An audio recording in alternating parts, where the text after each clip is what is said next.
Hello, everyone, and welcome to the first day of College Week. We're so excited that you've decided to join us this week. We have a great week planned for you with multiple topics that are really relevant for juniors who are wrapping up their school year and heading into the perfect time to actually start prepping their college applications. Hard to believe it's that time already. I Crazy. hope that by the end of the week, you have some really strong takeaways about how to approach this in the best way possible. And to kick off the week, we're going to start with a topic that is really a crucial part of the process and one that is often overlooked, and that's building a balance list. Before we get started, though, I want to let you know that as I mentioned, I do have the Q&A feature on. So if you have any questions you would like us to address at the end of the presentation, please feel free to use the question and answer box. If you don't see that available to you, because I've recently heard that you have to have the most recent version of Zoom to have the Q&A box, if you don't see that, you can also use the chat box. So when we get to the end of the presentation, I'll make sure to check both of them to make sure we cover all the questions. Okay, before we get started, let me introduce myself. My name is Renee Minnich. I'm a college consultant at Educational Connections. Prior to joining Educational Connections, I worked in college admissions for over 30 years. Most recently, I spent 28 years at the Rochester Institute of Technology in upstate New York, where I was a senior associate director of admissions. And I also sat on the admissions committee. So I've read lots of applications in my time. And certainly, I'm hoping that I can share some good insights with you this week. Jen, we're fortunate enough to have another college consultant from Educational Connections with us today, Jen, who brings a host of experience and knowledge to the table, and she's ready to share some of that with you today. Yes, I'm, Jen I'm happy to be Foldvary. here. Oh, great. Thanks so much, Jen. Jen Foldvary is, as I mentioned, a college consultant at Educational Connection. She's a former University of Toledo admissions evaluator. She has been a private school college counselor and a classroom teacher. She has a Bachelor of Arts in Education and her master's from the University of Toledo. Thanks for joining us, Jen. Thanks. Thanks for the introduction, Renee. Sure. Do you want to share with us before you get started the type of work that you do with students day to day as a college consultant? Sure, sure. So, and having worked on both sides of the admission process, as a parent of a current college senior, actually he just graduated, and another student starting college. I'm sorry, college senior, and then another student that's just started college is starting college this fall. I feel like I can kind of offer a unique perspective and a good deal of valuable advice to students and families, just from all the different backgrounds. So, what do I do? So, I meet with students on a one-on-one basis, and what I usually do is tailor my sessions to each student's individual goals. So, and that's because every student is unique. So, my approach is really to just get to know them, understand their interests and their goals and everything, so that we can find the right fit college for them.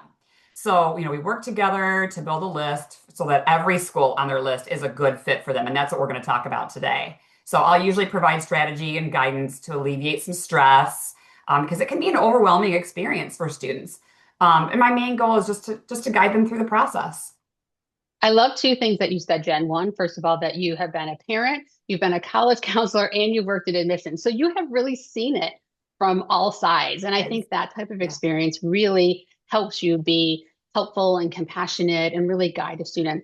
The second thing I really like that you said is that you meet a student where they are. And I think that is super important, especially right now. And we're going to talk a little bit about that today because everybody is in a different stage of the process.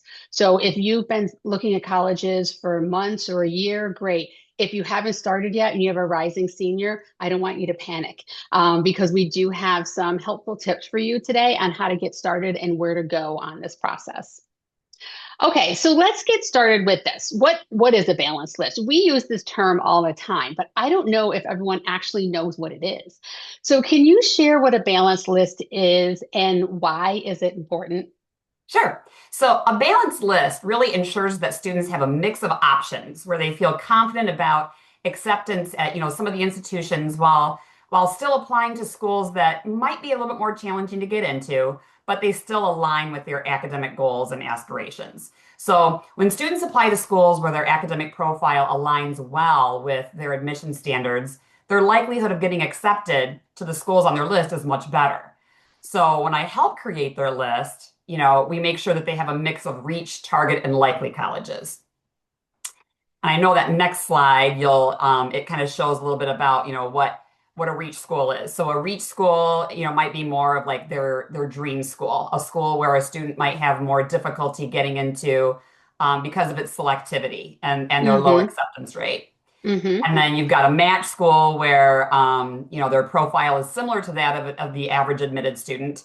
And then the likely school where is a college where they're likely to be admitted because their profile is stronger than the average admitted student at the particular school. So having a mix of these schools on their list with varied acceptance rates will help them feel a little bit less stressed about getting accepted to one specific school. Sorry, I hadn't advanced the slide, Jen. I thought that I had advanced it. So thanks for calling that to my attention. Yeah, Is there no anything else you worries. want to share on this slide, or are you feeling good about where we are on it? I'm feeling good unless anybody, we can save the questions for last. So Okay, sounds great. Okay, let's move on to what are the common pitfalls? So as students are creating their list, what kind of things do you see that they struggle with? There's a number uh, of them.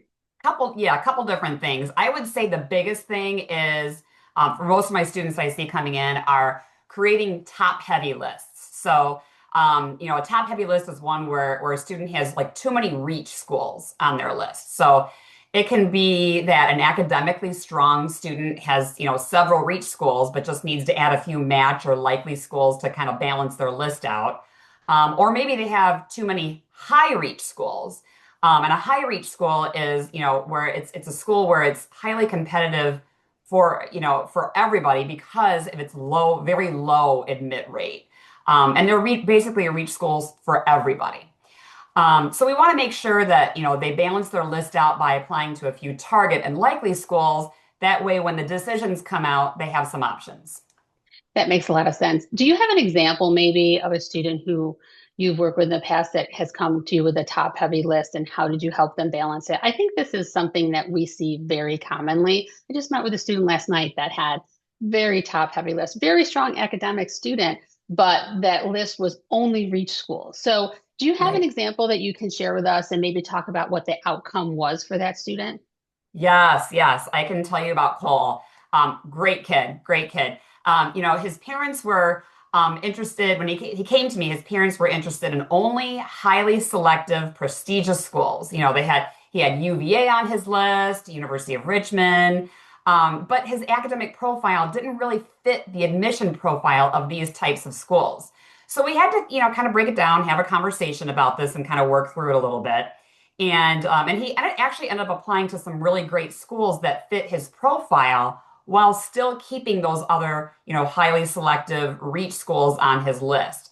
And, after some conversations and after getting him to visit some different colleges, he actually ended up attending Virginia Commonwealth, VCU University, Mm, great which school. ended up being a much better fit for him in the end. So, I always tell students and parents that they should consider not just looking at like the well-known, name brand schools that have that reputation for being prestigious, because when they do this, they really leave some great options of maybe some not so common schools off of their list. And the student could really be missing out on the perfect fit for them. Yeah, I always feel it's such a win when I suggest a school to a student that they're not familiar with, and then they come back and really like it. Yes. Because I agree. I think, many times we do see students kind of limiting those options. Yeah, I love Okay, it the too. next one is having too few schools or too many schools on your list. I often get asked by students, like, how many schools should I apply to? My typical answer, I don't know about yours, Jen, but my typical answer is 8 to 12. But that really depends on the makeup of the list. So For how sure. do you approach it, Jen? For sure. For sure. And I tell my students right around the same number. There's really no Okay. magic number, but I usually tell them right around that time. So, or that number. Not having enough schools on your list, obviously you're limiting your options. I know students have a couple of goal schools that they've always thought of, that they wanted to go to, and that's great. We always have them add a few more, just again, like I said, to keep their options, to keep Hmm. them some more options when decision time rolls around.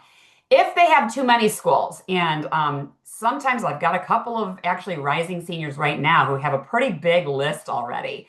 And that's great. I love that they're, excited about it.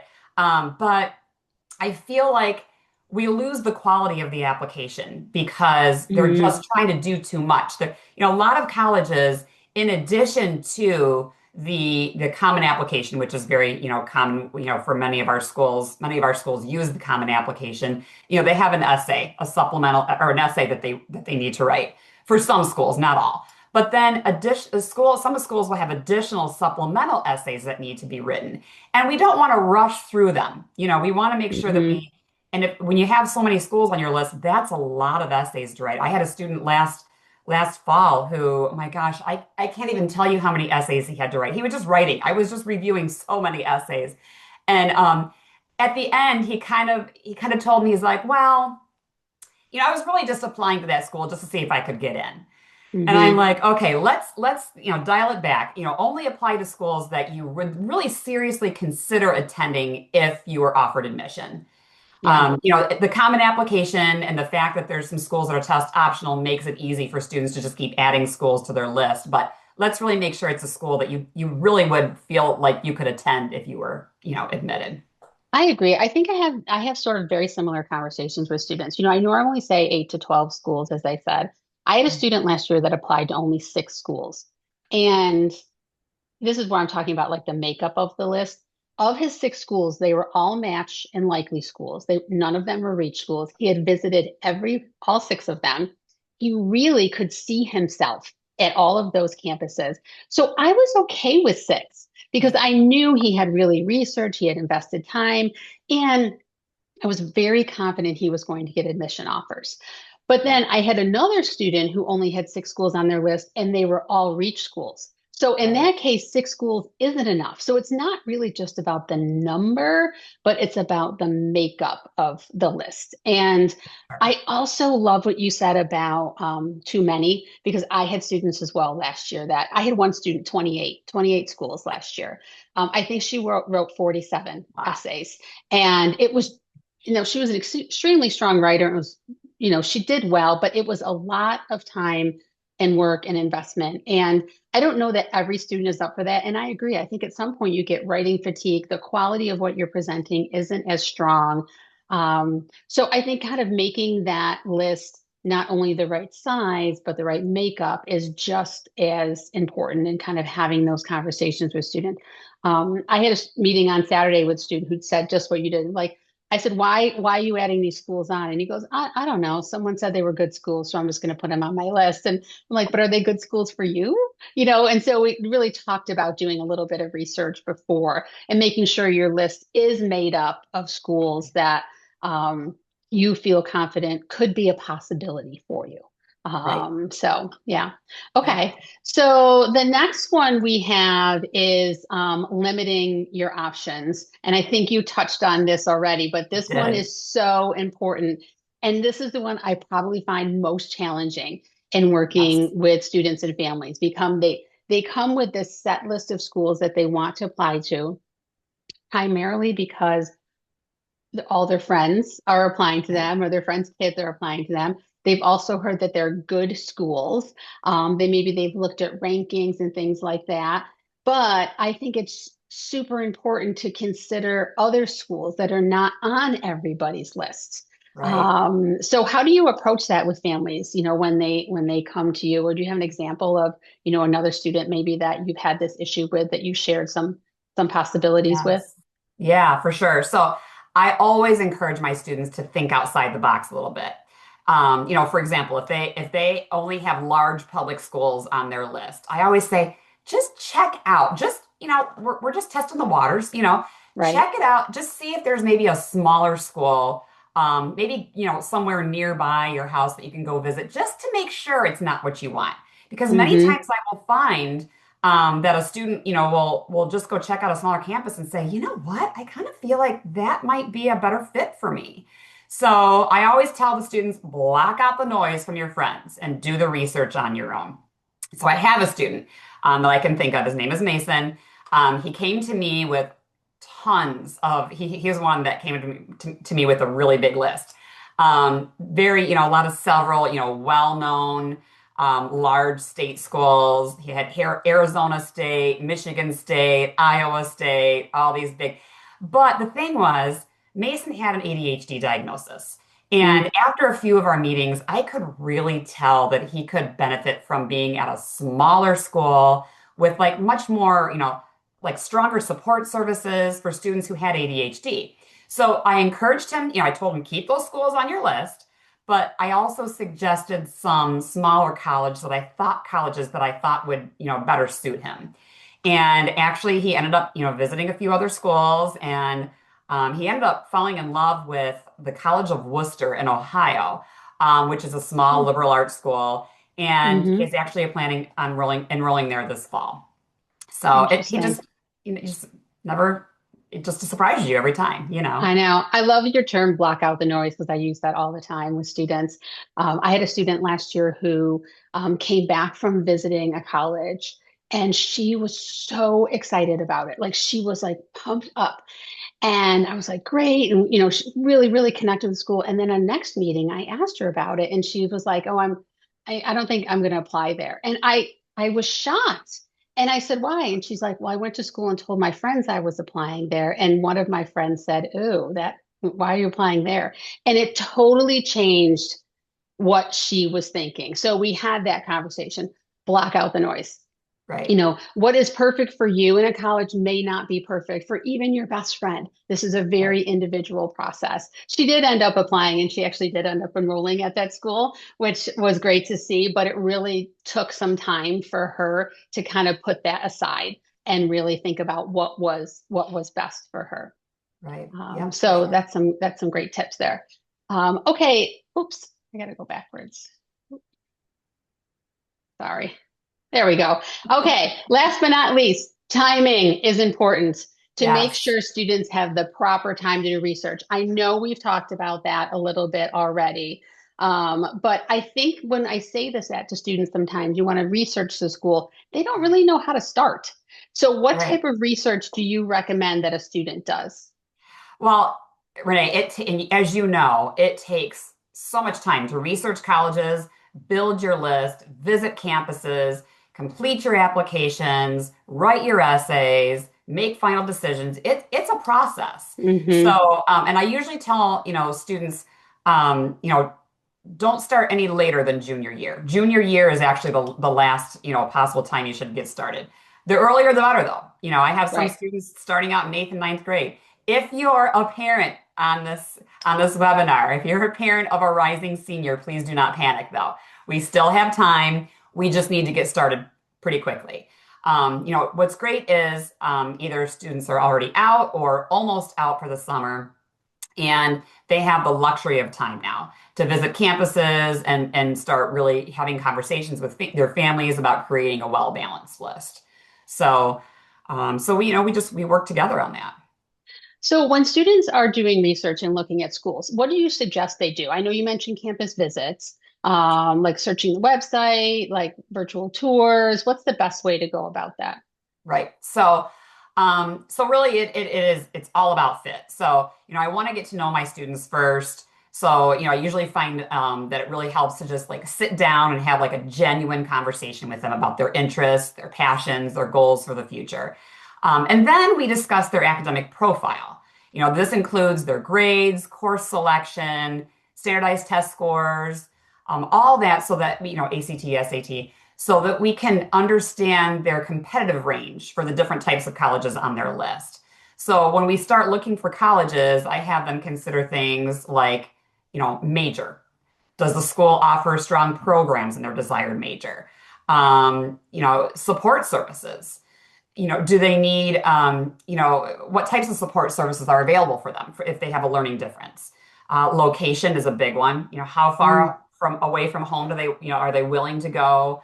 Do they want to live at home and commute, or are they comfortable with attending college across the country, or somewhere in between?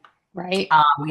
We talk about the size of the school. Would they be comfortable attending class in a large lecture hall with hundreds of students, or do they want a smaller class size? Does that appeal to them a little bit more? So we talk about that. We talk about the campus, the vibe, the climate, the culture of the campus. Are they looking for a vibrant campus with lots of social opportunities and activity? Or, do they want like a quieter environment where they can focus a little bit more on their studies? Another thing Mhm. we look at is extracurriculars. Are there sports, clubs, organizations, things related to their interests so they can feel at home when they're on campus? And then, of course, the one thing that the parents always want to talk about, usually more than the students, is the cost.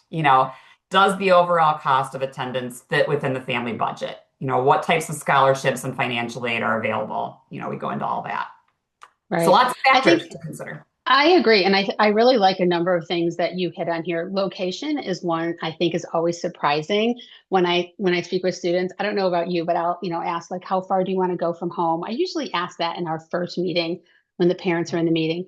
And they'll be like, oh, I'm good going to California. And the parents are like, what? You're not going to California. So I think having some of these conversations early on as a family is important. So Definitely. everybody sort of goes into it with realistic expectations of what your search criteria actually is.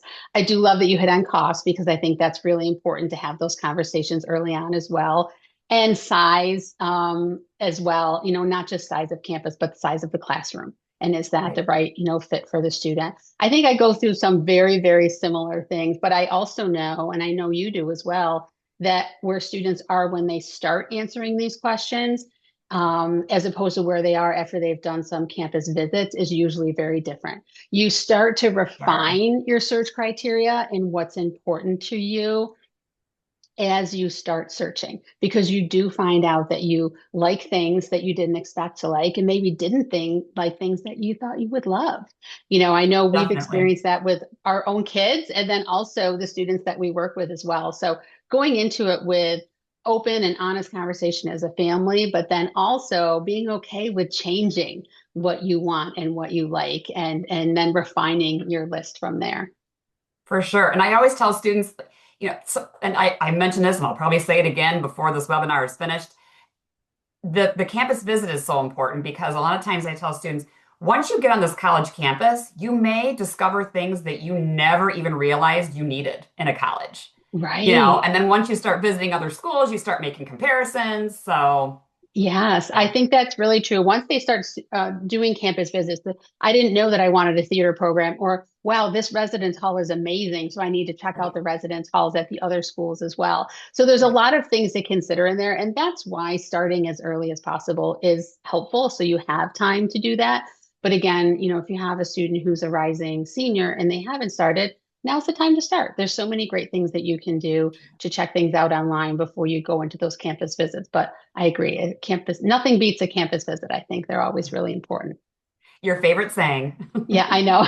I say it all the time. So, Jen, in your role as a college counselor, I know we've touched on this a little bit, and I've talked a little bit about it, but you have as well. I think refining the list is really one of the most important things that we do. How to help a student refine their list is really, really important. So, how do you go about that once you have a list of schools? Maybe you have too many. How do you get it down to the right list of schools? Right. So we break down the process because it can be very intimidating. In fact, I have a lot of students who just have a hard time getting started because it's just so overwhelming. Hmm. So, first what we do is we start by looking at a college website, or we use a platform at Educational Connections. We use a platform called College Planner Pro, and we look at the college profile on that.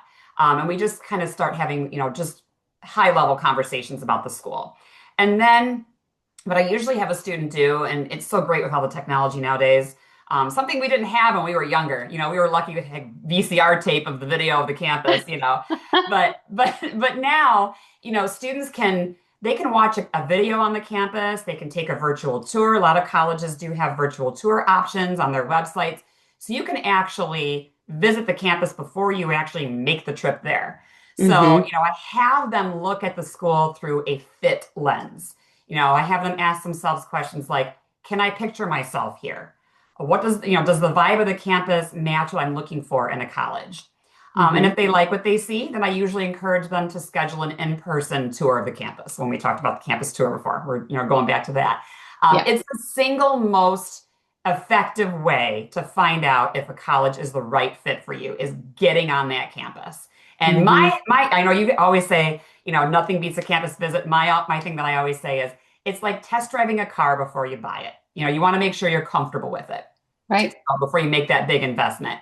So I can't tell you how many times I have encouraged a student to go and check out a campus that they were, maybe they weren't that excited about at first. And then after the visit, they came back and they're like, "Oh my gosh, that was such a great school. I had no idea."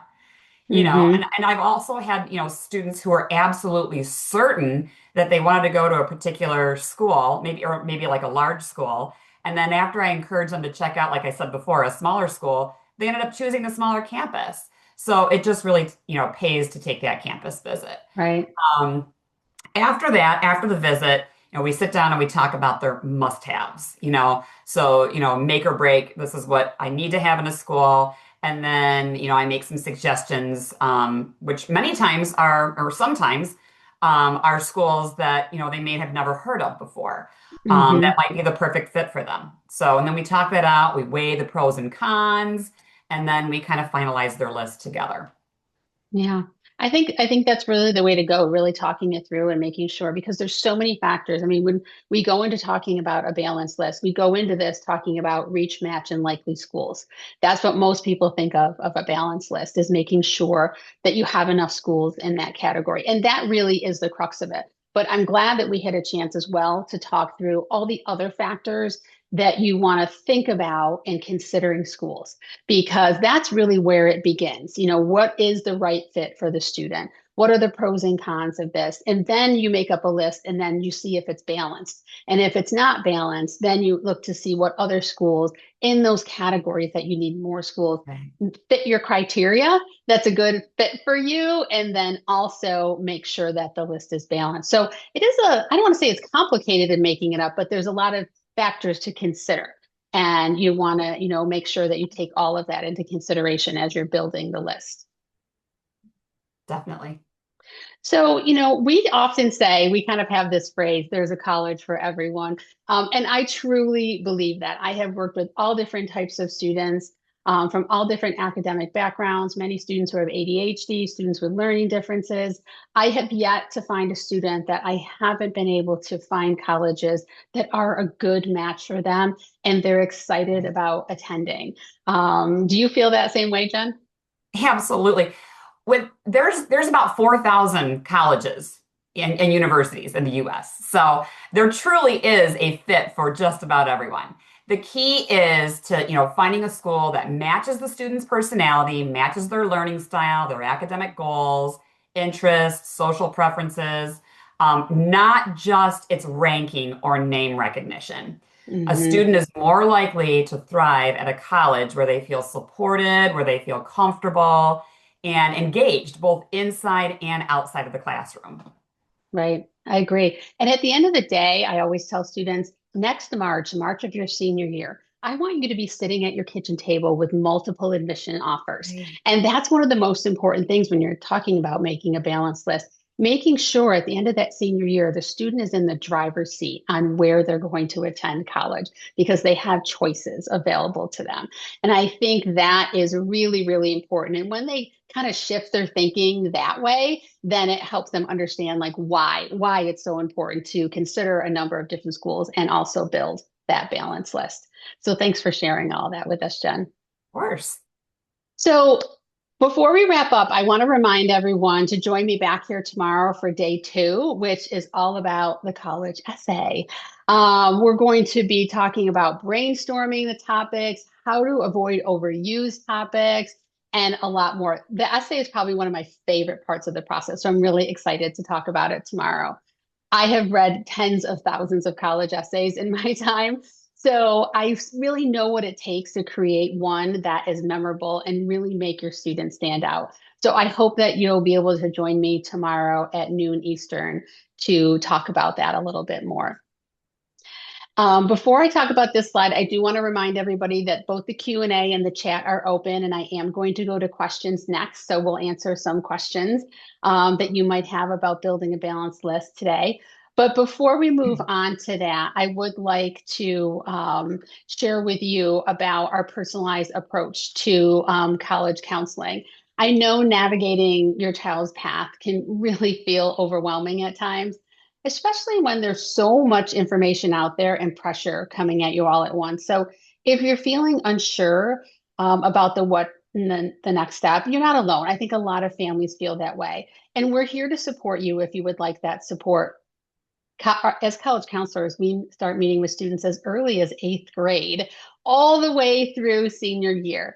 And as Jen mentioned earlier, we meet every student and every family where they are in the process and can help make a plan on how to get them to the finish line. You can explore all of our programs at ectutoring.com. And if you would like to talk through your child's specific situation, no pressure, just some clarity on what we can offer. You can scan the QR code on the slide to schedule a free consultation with one of our education specialists, Kathy, Jennifer, and Stuart. I know you'll agree with me, Jen. All three of them are Yes. amazing. They get I to love know the, them. I do too. They get to know the families and the students so well and able to connect them with a college consultant or test prep coach or tutor that is really the right fit for their child. So with that, let's open it up to Q&A about building a balanced list. And as a reminder, before we go into this, on Thursday, we're going to have a live Q&A about any college related topic. So I'm going to try to concentrate today on the balanced list questions we get. But remember to join us back on Thursday with any other questions that you might have as well. And I know there was one question in there about whether these are being recorded, and the answer is yes. These sessions are all being recorded, and you will receive an email with a link to the recording so you can view it again or share it with some family members if you'd like to. Okay, so I know we have one in the Q&A here. Let's see what that is. We'll start. How do you build your student's profile? So I'm not sure exactly what you're mentioning about, but let me tell you a little bit how I start with students, and then Jen, maybe you can chime in as well. So when I work with the students, the first meeting I have with them, I have a whole host of questions that I go through to learn a little bit more about their background. And that's when both the things that they're interested in, extracurricular activities, volunteer work, all of those things, also their academic background and any testing that they may have done. Because I think a student's profile really is comprehensive of all of those things.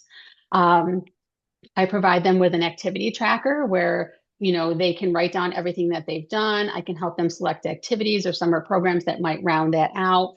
And then based on that, and of course, their academic background, we start building a college list of schools that they might consider. And I will include in my suggestions schools that I do feel may be a little bit of a reach for them, but fit what they're looking for in a college, and then a good number of schools that they're a good match with, and then a few schools that I'm feeling very confident they would be admitted to based on their academic profile. Do you have anything extra in there that you would want to add, Jen? No, you basically just took the words out of my mouth. It's pretty much the Okay, same thing I do. Activities amazing. and awards tracker. We talk about building their college narrative. So, Yes. how to come out, on their essays, how to, show their personalities. The thing Hmm. I want to mention, and this will probably be talked about later on this week as well, is you want the student to stand out on the application because there are many Right. students who have very similar GPAs and very similar test scores. So we've got to find a way to make you stand out to those admission officers, and that's where we really, especially if we get to meet with our students early enough, we have a long runway to work with them, as far as Hmm. building their extracurriculars and all that. So definitely, I pretty much do the same thing as you do. Good. Yeah, I think you're right because you're kind of going into the personal narrative and what we're presenting. And if a college takes a holistic review process and looks at things outside of the academic metrics, I am going to touch on this a little bit tomorrow as well on the essay one, mentioning, if two students look very similar academically, how does one student stand out? And the essay is one of those great opportunities for a student to stand out. Okay, I have another question coming in. For students that are just starting out, rising junior, okay, so finishing sophomore year, rising junior, can you recommend ideas for starting to explore possible fit schools? How does one actually begin this? You want to tackle that one, Jen? Well, like I mentioned before, it's a matter of, sitting down and having a conversation. So, what are you looking for? And a lot of times the student doesn't know what they're looking for. So we have Hmm. to just kind of start with, just simple, like if you want to know, if you want to go back to that slide that we had before about the finding your fit, there's so many different factors to Right. consider. So, sorry, I'm making you go back and see if you That's can all right. find it. I'm getting there. Just having an honest conversation with your student, you know, really, how are you feeling? Do you feel like you would be ready to go away to live in a residence hall? Just a drive to campus, or how far of a drive do you want it to? Do you want to live at home? How do you feel about sitting in a large lecture hall? Maybe you have a student who attended a small private high school and you just don't know if they're ready to, jump into this large state university. Um, and sometimes they still don't know. And that's when I go back to let's go visit a couple campuses. So, and you don't have to take a 5 hour drive to a campus. Even if it's a school that you're not 100% sure you're considering, that maybe an hour away from home, just go schedule a visit to see them, and walk around the campus. And I kind of feel like once you get your feet on a campus, um, you just kind of figure it out. Okay, maybe this is too big, this is too small, this is too far away. Right. So many different factors, and sometimes you just need to experience it for yourself before you start considering some of these different things. I I do 100% see, agree. and I want to mention this, just you'll probably get to it, but I see it in the chat as well. I have a student or a parent asking about, do you need to schedule an appointment to visit the school? Hmm. Definitely, 100%. Don't just drive to the school and walk around campus on your own. You've got to take the official tour, for a couple reasons. And the easiest way to do it is if you go to the college website, you can usually on the college's main page, there's a big button that says visit, and you Is click on that. it? And if Right. not, because they want you to come to campus. If not, if you go to the admission page, usually undergraduate admission or admission page, you'll see an option to schedule a campus visit. You can schedule it right online. They'll give you a couple different options. You can even call if you're not comfortable with doing it online. You can call the admission office as well. We could do a whole other webinar on just campus visits. There's so many different tips that we I agree. offer for Right. those as well. But um, and that's actually the parent's second question is, do you have any recommendations on what we should pay attention to during the visit? Um, just high level, real quick. Get to the college early, because inevitably there will be a parking issue, or you get a little bit lost or turned around or not sure where. So allow plenty of time. I actually provide a list for my students of questions that you should ask when you're on a campus visit. Just go in with an open mind.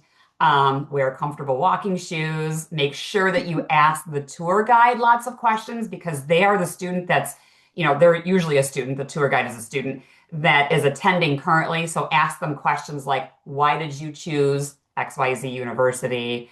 Maybe Hmm. what's one thing that you wish you would have known before you started as a freshman? Just things like that. Come up with a list of questions on your own. And I think you'll get more out of it if you do that. One more thing too. I'm sorry, I'm trying to No, talk it's fast totally because I know we've got a fine. lot of questions. Um, if you know what you want to major in and early on, even a call to the school to ask, you know, is there a possibility while I'm visiting campus, is there a possibility for me to meet with somebody from the physical therapy department or Right. the art department? Or because that way, when you go to campus, you're getting a general overview of the school. But if you know your major, it's good to even meet with somebody and get more in-depth information about that particular major as well. Right. I agree. And I want to circle back really quick to like, how do we start building a list? Because I think that is a question a lot Right, of, right. and I loved what you said about visiting the schools kind of in your own backyard, because I give the exact same advice within 2 to 3 hours, a day trip before you commit anything, just to try schools. But I also, tell students, of course, when we're building a list for students, this is what we do. So if a student says they want engineering, automatically I have some schools that are popping into my head. But if a student is not using a college counselor, I think there's some real benefit to utilizing their college or guidance office at school. Most schools will use a Naviance or a Niche or something that allows them to kind of start. And there's a lot of online search tools as well that can at least get you started. I don't usually recommend using rankings because I think those put emphasis on things that may not be important to you, that how they got to that ranking. It's really more about the right fit for your child, but there are a lot of tools available to get that started. And for those of you who are looking at the chat, Melissa, who's on the call today, did drop in a blog that Jen did about campus visits. If you want to learn more about that, if you want to read through, it's really well done and I think could be really helpful if you're considering any campus visits. Okay, let's switch to this question. Can you talk about how to determine a balanced list for a student with learning differences? And I think this is something you and I work with quite a bit. Students with learning differences, ADHD, they have very strong grades and a rigorous course load, balanced in deep activities, which is great, but will not be submitting test scores because they do not feel that they test well on standardized tests because of their learning difference. And I don't think this is solely something that we get questions about students who have learning differences. I think there are other students who Right. don't feel that a standardized test is the best indication of their academic potential. And I do recommend that students take the test at least once, to kind of get that under their belt. We do have a testing question or a testing webinar on Wednesday, so we're going to be talking about this in depth. But I think it's important to build a balanced list based on all the other interests that you have.